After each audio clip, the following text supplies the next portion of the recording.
உங்களுக்கு electricity bill வந்து ஒவ்வொரு 2 மாதத்துக்கு ஒருக்க 500 யூனிட்டுக்கு மேலே செலவாகுது அப்படின்னா, நீங்கள் கட்டாயம் இந்த ஆன் கிரிட் ஹோம் சோலார் சிஸ்டத்தை வீட்டுக்கு போடலாம். ஏன்னா, இந்த சிஸ்டம் வந்து நாங்க மயிலாடுதுறையில போட்டு குடுத்தோம். அவங்களுக்கு வந்து பேங்க் லோன் வந்து ஒரு 15 நாள்லயே சேங்ஷன் ஆகி வந்துருச்சு. நல்ல உங்களுக்கு சிபில் ஸ்கோர் நல்லா இருக்குது. அது மாதிரி வருமானத்துக்கு ஏதாவது ஒரு ஆதாரம், நீங்கள் ஒரு இடத்துல வேலை பார்க்குறீங்க, மாத சம்பளம் வாங்குறீங்க, அல்லது நீங்கள் வந்து இன்கம் டேக்ஸ் ஃபைல் பண்ணுறீங்க, இன்கம் டேக்ஸ் ரிட்டர்ன்ஸ் ஃபைல் பண்ணுறீங்க அப்படின்னா, உங்களுக்கு கட்டாயம் லோனை வந்து உடனடியாக கொடுத்துட்றாங்க. ஏன்னா ஒரு நல்ல வருமானம் இருக்குது, நல்ல ஒரு வாடிக்கையாளராக இருக்காங்க அப்படின்னா, நீங்கள் வந்து இந்த மாதிரி லோனில் போட்டுறது ரொம்ப ரொம்ப நல்லது. ஏன்னா ஒரு 2,10,000 உங்களுக்கு மொத்த செலவு வருது. அதில் 78,000 மானியமாக மத்திய அரசாங்கம் கொடுத்துருது. மீதம் இருக்கிற 1,40,000 பேங்க் லோன் மூலயமா நம்ம சுலப தவணைகளில் 5 வருஷம், 7 வருஷம், 10 வருஷம் வரைக்கும் கூட நீங்கள் வந்து லோன் கட்டலாம். 2 மாதத்துக்கு ஒருக்க நீங்கள் 4,000 கரண்ட்டு பில் வருதுன்னா, மாதம் மாதம் 2,000 2,500 நீங்கள் வந்து இந்த லோன் அடைச்சிட்டு வரும்போது உங்களுக்கு அதிகமான லாபம் தருதுங்க. நீங்கள் ரிட்டர்ன் ஆன் இன்வெஸ்ட்மெண்ட் கால்குலேஷன் போட்டு பார்த்தீங்கன்னா, ஒரு ஃபிக்ஸட் டெபாசிட்டில் போடுறத விட, ஒரு மியூச்சுவல் ஃபண்டில் போடுறத விட அதிகமான வருமானம் இதில் கிடைக்குது. இதை ஒரு முதலீடாகவே நீங்கள் நினைக்கலாம். நமக்கும் சரி, நம்முடைய எதிர்காலத்தில் வரக்கூடிய நம்முடைய பிள்ளைகளுக்கும் சரி, இந்த வீட்டுக்கு ஒரு நிரந்தரமான ஒரு முதலீடாக அமையும். நம்ம வீட்டுக்கு எப்படி ஒரு வீடை கட்டுறோமோ, அது வந்து நமக்கு பல ஆண்டுகளுக்கு நமக்கு வருமானம் தரக்கூடியதா, அல்லது வாடகை செலுத்த வேண்டியதே இல்லாமல் அதில் ஒரு வருமானம் நமக்கு கிடைக்கக்கூடியதாக இருக்குதோ, அதே மாதிரி இந்த சோலார் பேனலும் 25 வருஷம் அதுக்கு மேலே உழைக்கக்கூடியதுங்க. சோலார் பேனலில் மெயின்டெனன்ஸ் அப்படின்னு வரும்போது அதை துடைக்கிறது மட்டும்தான். மற்றபடி இதுக்கு பேட்டரியும் இல்லை, ஒன்றும் கிடையாது. நேராக இபி மீட்டருக்கு போயிடும். நம்ம யூஸ் பண்ணுற கரண்ட்டு டைரெக்டாக நமக்கு வரும். நம்ம யூஸ் பண்ணாத கரண்ட்டு டைரெக்டாக வெளியில் போயிடும். நைட்டு வந்து சோலார் இல்லாத நேரத்தில் நம்ம அனுப்புனதுக்கு நிகரான யூனிட்டை நம்ம பயன்படுத்திக்கலாம். இதை வந்து இம்போர்ட்டட் யூனிட்னு எடுத்துக்குவாங்க. நம்ம வெளியில் அனுப்பின யூனிட்டை எக்ஸ்போர்ட்டட் யூனிட்னு எடுத்துக்குவாங்க. 2ம் போக 2க்கும் கழிஞ்சது போக மீதம் உள்ளதுக்கு மட்டும்தான் நீங்கள் கட்ட போகிறீங்க. இப்போ புதுசாக ஒரு அறிவிப்பு வந்திருக்கு. சென்னை ஹைகோர்ட்டில் வந்து உங்களுக்கு இந்த நெட்வொர்க் சார்ஜ்னு ஒன்று மினிமமாக கட்ட வேணும். உதாரணமாக ஒரு 3 கிலோவாட் யூனிட்னா 1 கிலோவாட்டுக்கு ரூ. 100 வச்சுக்கோங்க. அப்போ 2 மாதத்துக்கு ஒருக்க மினிமம் சார்ஜ்னு ஒரு ரூ. 300 கட்ட வேண்டியிருக்கு. கரண்ட்டு பில்லு ஃபுல்லாக நம்ம ஜீரோ ஆக்கிட்டாலும் அதுக்கப்புறமும் நம்ம வந்து என்ன செய்ய வேண்டியிருக்குன்னா, ஒரு மினிமம் சார்ஜ் கட்ட வேண்டியிருக்கு. இந்த மினிமம் சார்ஜையும் கம்ப்ளீட்டாக நிப்பாட்டிருங்க அப்படிங்கிற மாதிரி ஒரு தீர்ப்பு வந்திருக்கு.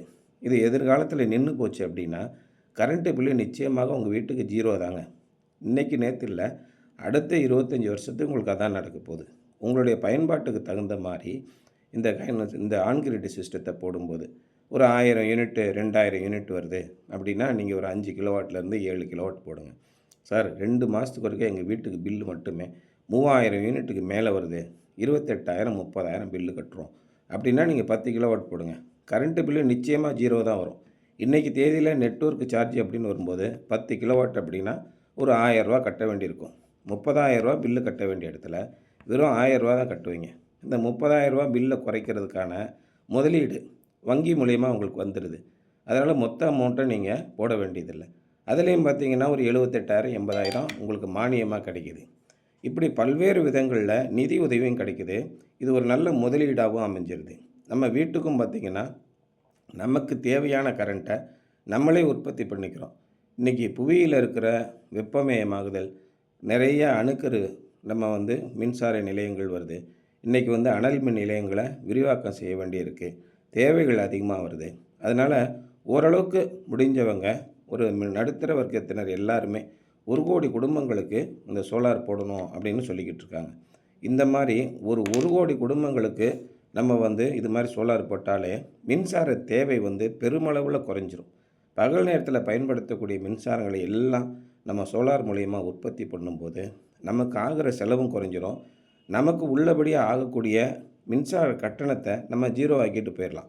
இதுக்கு முதலீடும் பார்த்திங்கன்னா, நீங்கள் சொல்கிற மாதிரி ஒரு 3 வருஷத்துலேயே நம்ம போட்ட முதலீடு நம்ம கைக்கு வந்துடுது. நம்ம சிஸ்டம் தொடர்ந்து உழைச்சிக்கிட்டே இருக்குது.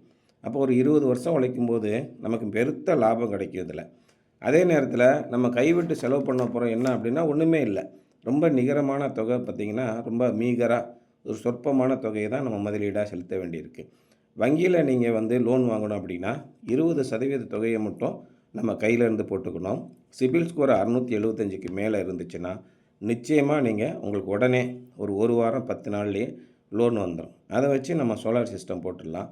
அதுக்குரிய சப்சிடியும் ஒரு 2 மாதத்துக்குள்ளே நமக்கு வந்துடுது. நெட் மீட்ரு வந்து நிறைய பேர் கிடைக்கல, அது வந்து கிடைக்காது அப்படின்ற மாதிரி தவறான வதந்தியை பரப்பிட்டுருக்காங்க. இப்போல்லாம் நெட் மீட்ரு 15 நாளில் கிடைச்சிருதுங்க. எல்லா மாவட்டங்கள்லேயும் கிடைக்குது.